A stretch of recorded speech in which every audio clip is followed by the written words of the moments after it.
दिल्ली की तंग गलियों पर रात की चादर पूरी तरह से लहराने लगी थी। स्ट्रीट लाइट्स एक एक कर बुझने लगी थीं और ट्रैफिक का शोर अब बीते हुए दिन की तरह शांत हो गया था। ऐसे ही सन्नाटे में एक कार धीरे धीरे आगे बढ़ रही थी। अंदर थे आकाश और साक्षी, जो अभी अभी कॉल सेंटर की थकाऊ शिफ्ट से लौट रहे थे। दोनों ही बेहद थके हुए थे, लेकिन साक्षी का चेहरा किसी और ही उलझन से भरा था। वो लगातार अपने सीनियर बॉस की शिकायत कर रही थी। हर छोटी बात पर टोकता है, हमेशा मुझसे नाखुश रहता है। ऐसा लगता है जैसे उसे मेरा काम पसंद ही नहीं आता।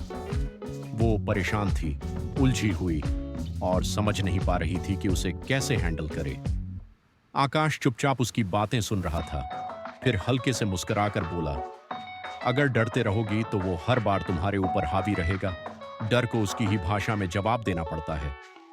इतने में कार एक सुनसान मोड़ पर पहुंची और अचानक एक झटका महसूस हुआ। टायर पंक्चर हो चुका था। घर ज्यादा दूर नहीं था, इसलिए दोनों ने बाकी का रास्ता पैदल तय करने का फैसला किया। गली पूरी तरह वीरान थी। इक्का दुक्का स्ट्रीट लाइट्स किसी थकी सांस की तरह टिमटिमा रही थीं। आकाश और साक्षी चुपचाप आगे बढ़ ही रहे थे कि तभी एक बड़ा सा कुत्ता अचानक सामने आकर गुर्राने लगा और फिर जोर जोर से भौंकने लगा। साक्षी एकदम घबरा गई, डर के मारे पीछे हटने लगी। लेकिन आकाश, वो बिल्कुल शांत रहा। उसकी आंखों में न डर था न घबराहट। और फिर जो हुआ वो साक्षी ने तो क्या, शायद खुद उस कुत्ते ने भी जिंदगी में कभी नहीं देखा होगा। आकाश ने अचानक कुत्ते की आंखों में आंखें डालकर उससे भी जोर से भौंकना शुरू कर दिया। कुत्ता एक पल को ठिठक गया। उसकी घूरती हुई आंखें जैसे पूछ रही थीं, ये इंसान है या कोई ऊंचे लेवल का कुत्ता? साक्षी हक्की बक्की थी। उसे समझ ही नहीं आ रहा था कि आकाश को क्या हो गया है, वो कुत्ते की तरह क्यों भौंक रहा है। लेकिन आकाश की यह अजीब सी लेकिन आत्मविश्वास से भरी चाल काम कर गई। कुत्ता चुप हो गया, फिर धीरे धीरे पीछे हटा और आखिरकार रास्ता छोड़ दिया। दोनों फिर आगे बढ़ने लगे, पर तभी कुत्ते ने एक बार फिर धीरे से भौंका, मानो अपनी इज्जत वापस मांग रहा हो। इस पर आकाश ने पीछे पलटकर ऐसी दहाड़ लगाई कि कुत्ता घबराकर उल्टे पांव भाग गया और शायद उस दिन के बाद उस गली में दोबारा कभी न दिखा हो। साक्षी अब भी थोड़ी घबराई हुई थी। उसके चेहरे पर डर की हल्की सी परछाई बाकी थी। उसे यूं सहमा देख आकाश अपनी हंसी रोक नहीं पाया, और जब साक्षी ने आकाश को हंसते देखा तो वो भी खिलखिलाकर हंसने लगी। आकाश, ये क्या था यार? तुम तो पूरी तरह प्रोफेशनल कुत्ता निकले। तू हंस रही है ना साक्षी, लेकिन ये टेक्निक मुझे बड़ी डरावनी हालत में सीखनी पड़ी थी, आकाश ने हंसते हुए कहा, और फिर उसकी आंखों में पुरानी यादों की परछाई उतर आई। गांव की बात है, मैं तब शायद 8 या 9 साल का था। एक गर्म दोपहर थी।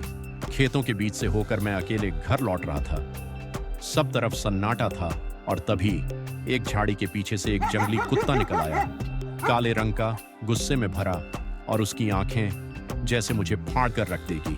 वो मुझ पर झपटने ही वाला था और मैं तो कांप रहा था। एक कदम भी हिल नहीं पा रहा था। मैंने जोर से चिल्लाने की कोशिश की, पर गला भी मेरा साथ छोड़ चुका था। और तभी पीछे से एक गरजती हुई आवाज आई। मुझे लगा कुत्ते का साथी होगा। मैं दोनों तरफ से घिर गया था। मैं डरते हुए पलटा और देखा, वो कुत्ता नहीं, मेरे पापा थे। खेत के कोने से आते हुए कुत्ते की आंखों में आंखें डालकर उसी की भाषा में भौंक रहे थे। कुत्ता ठिठका, फिर पीछे हटा और भाग गया। मैं भागकर पापा से लिपट गया। हांफते हुए पूछा, पापा, आपके अंदर कुत्ता है क्या? पापा मुस्कुराए और बोले, हम सबके अंदर एक कुत्ता छिपा होता है। जब भी जिंदगी में किसी कुत्ते से सामना हो तो अपने अंदर के कुत्ते को बाहर आने दो, फिर सामने वाला चाहे जितना भी बड़ा कुत्ता क्यों ना हो, वो खुद ब खुद तुम्हारे रास्ते से हट जाएगा। बस वही सबक आज फिर काम आ गया।